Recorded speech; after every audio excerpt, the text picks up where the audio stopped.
नफरत करना तो हमने सीखा ही नहीं। हमने तो दर्द को भी चाहा है अपना समझकर।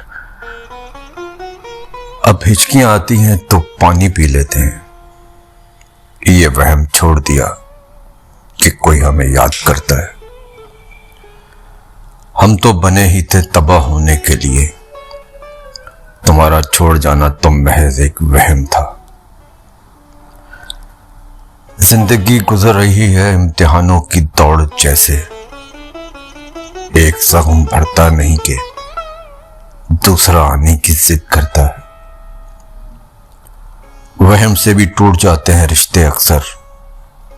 कसूर हर बार गलतियों का नहीं होता।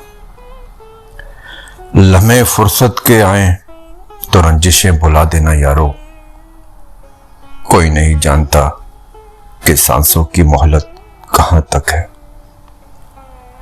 मेरी खुशी के लम्हे कुछ इस कदर छोटे हैं कि गुजर जाते हैं वो मुस्कुराने से पहले। ऐ खुदा, एक आईना ऐसा भी बना दे जो चेहरा नहीं नीयत दिखा दे।